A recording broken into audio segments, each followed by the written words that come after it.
When the family of 57-year-old Maria walked out of the hospital, they were devastated. This was the third hospital they had visited in the Philippines, and the diagnosis was the same. Maria had stage 4 pancreatic cancer, and the examination from all the three hospitals gave a very fatal prognosis that Maria had only 2 months at most to live. But a few weeks later, they would all be shocked.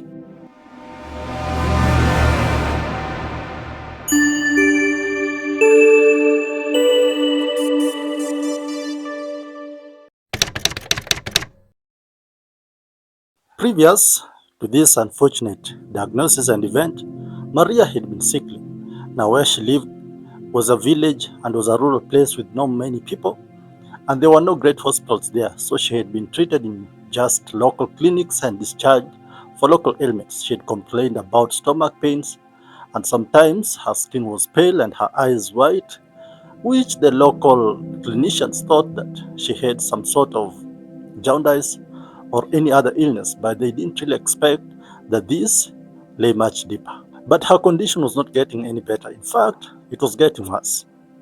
She was barely eating, her appetite was off, and her family thought that they had been treating her in the local clinics around the area and she was not getting any better. It was time to seek for other medical interventions away in bigger hospitals and in bigger facilities where she could be diagnosed to find what was the real cause of her ailment. When they got to this particular hospital, Maria was subjected to CT scans and endoscopic ultrasound. And when the results came out, well, they were devastating, and this family was shocked. Maria had late-stage pancreatic cancer, but they could not trust these results, and they decided to seek other diagnosis somewhere else. A visit to 2 more hospitals confirmed the results. Their mother had late-stage pancreatic cancer, and so the doctors advised that this is too late. Maria cannot be treated at this point. She had at most 2 months to live, and they recommended a hospice to take care of Maria. Well, the family at first had to digest the news that they had received from the hospital, and they decided that, you know what, let's head back home and then plan the next steps. It was quite late in the evening when they got back home, and they were tired, they were devastated, they were worried, and at this point, being a Christian family, they decided to just conduct a devotion, pray for their mom's health, and then get into bed. This news hit really hard her youngest child, who was 15 years by then. His name was John. Being the last born, John was the favorite of Maria. They had developed a cordial relationship with each other, a mother and child relationship, and being the last born, he had a special place in her heart. And so this news really affected John, and she could not sleep even on the same night. As the days progressed, Maria's health condition continued to worsen. She was losing weight, and she became bedridden, where she could only be attended to by her bedside.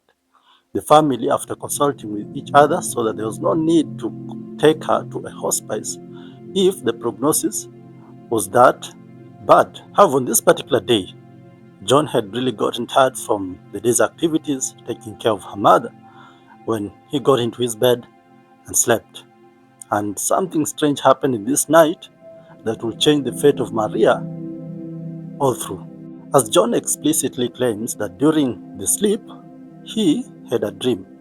And this was no ordinary dream, it was a dream of his childhood. In this particular dream, John is playing with his fellow kids in the playground that they used to play when they were still young. Now, in this particular dream, John states that he is playing and he's about 5 years old, and this particular playground was a bit a distance from their home where they would get to play when they had any free time. In this particular playground, a very obnoxious plant used to grow at the edges of this field.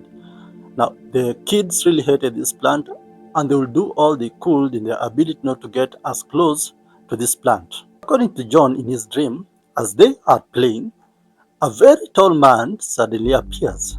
Now, this man is very tall according to John's description, that he says that he was as tall as a tree. Now, this man walks towards John, and takes John up by his hand, and they walk towards the obnoxious plant that John and the kids really hated. When they reach this plant, this man picks up a leaf of the plant and then pronounces this word, Gamot. Then the leaf withers in his hand, and the man gently pounds it in his palm until it becomes powder-like. He then gives John the powder and tells him to put it in water and drink. But then John is wondering, why should he drink this plant? He hates it. Why should he drink it? Then the man, seeing that John is hesitant about drinking the plant, he then tells him to give it to her mother. Suddenly, the dream ends. John wakes up and he will not sleep until in the morning. Now, in the following day, John will tell no one about this particular dream, but will really disturb him in his mind. The dream will repeat 3 times in the next 2 days, and John would really be disturbed by this particular dream, not knowing what it really meant to him. On the other hand, his mother's condition continued getting worse, and at one particular evening, John, being discouraged, decided that let me just take a walk to this particular field where I was playing when I was young, and perhaps relieve my thoughts there. It is in the early evening when he gets to the field. He is sitting there watching the sun setting and also thinking about this particular dream that has been disturbing him of late about this obnoxious plant.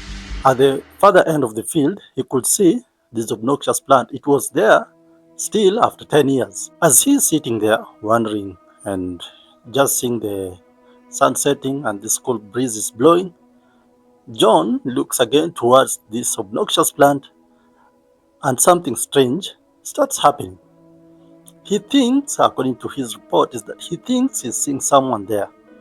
And so he decides probably it is time to go and check out who this person is and what he's doing at this plant, which is really bad, and what is his intention here, and perhaps to tell him if this plant has any medicinal value. He begins walking towards the plant, and as he's walking, he has this uneasy feeling, as if someone is following him at the back.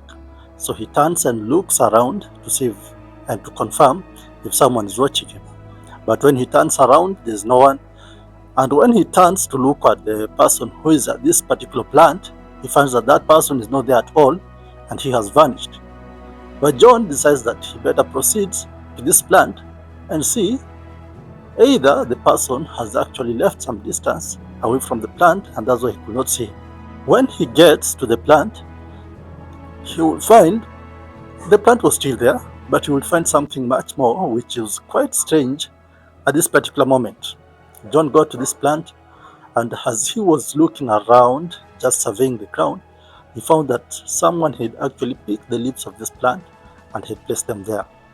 He walked over to the place where the leaves had been picked and been placed there, and when he got there, he saw that there was a note that had been left on top of the leaves.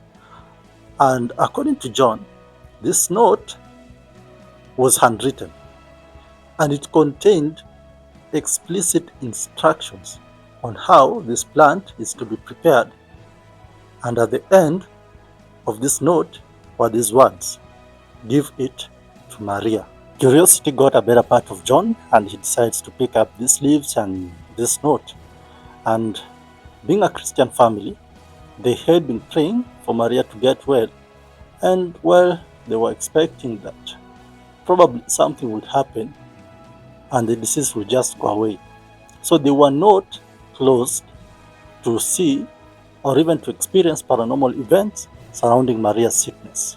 When John got home in the evening, now it was night had set in and there was darkness, he decided to relate to his older sister the occurrences of that day, and particularly the dreams that he had been dreaming in the past 3 days.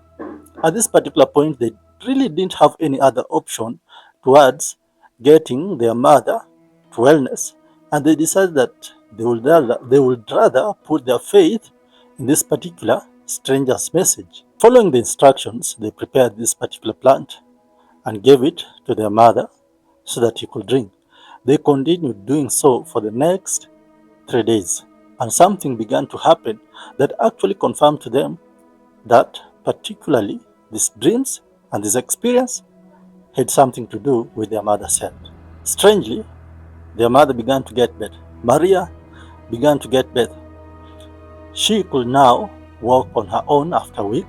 She could eat and she could speak quite coherently, whereas before she could not speak coherently. Encouraged by the progress, John and his older sister continued administering this particular plant, which they really didn't even know the name, to their mother. And she continued improving and improving, and after a month, she was quite well. And they decided that at this point, they better get back to the hospitals and confirm if she still had this pancreatic cancer late stage.